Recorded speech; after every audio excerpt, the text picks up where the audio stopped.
The history of Baltimore is a tapestry woven with threads of resilience, innovation, and struggle. Founded in 1729, Baltimore quickly emerged as a bustling port city, strategically located on the Patapsco River, which empties into the Chesapeake Bay.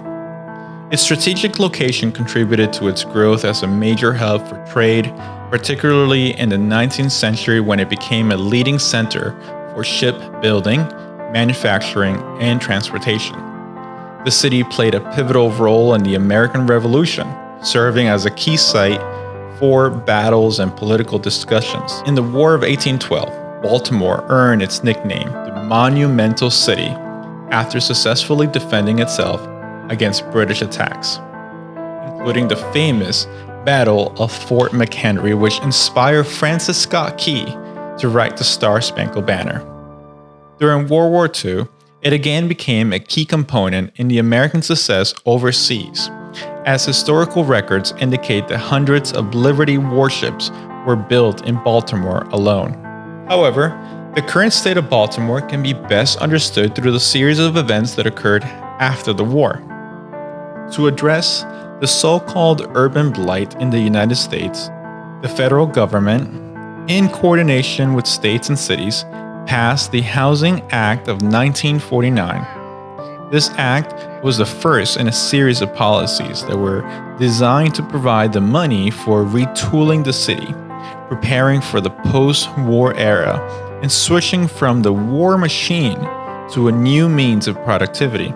After the land was seized and its occupants, mostly African American occupants, displaced, cities then partnered with developers to build businesses, educational and cultural institutions, and residences for middle and upper income white people. African Americans were pushed out, relocated to other depressed areas of the city, and left in the same, if not worse, circumstances.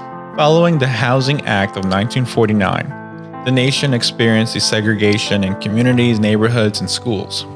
The civil rights movement allowed greedy real estate opportunists and financiers to instill fear into white neighborhoods with the idea that soon they will be living among African Americans. With the new expanding highways and suburbs, cars allowed for this migration to occur rapidly. This act is known as blockbusting, and Baltimore is a perfect case study for these incidents. White people will sell their house to real estate companies, and these companies would then turn around and sell the same house for twice the money to people of color. The growth of the civil rights movement illuminated these injustices. While progress was slow and at times violent, Baltimore experienced an exodus of homeowners and business owners during the riots that ensued the death of Medgar Evers and Martin Luther King Jr.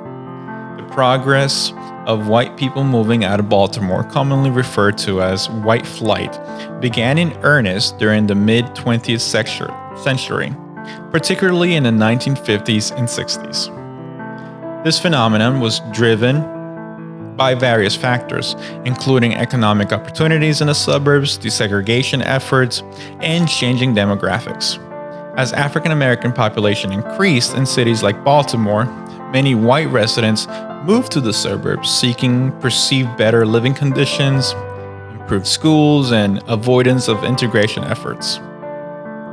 This demographic shift has significant implications for Baltimore's urban landscape, contributing to racial segregation, economic disparities, and the decline of certain neighborhoods. Another blow to Baltimore came in the mid-1960s when President Johnson's running campaign of War on Crime enabled the Law Enforcement Assistance Act. This act allowed the police to be better funded against protesters and riots, which were common expressions given the Vietnam War and African Americans seeking civil rights. During Nixon's presidency, African Americans faced not only discriminatory drug laws, but also racist urban redevelopment initiatives, utilizing the Federal Aid Highway Act of 1956 as a legal backing.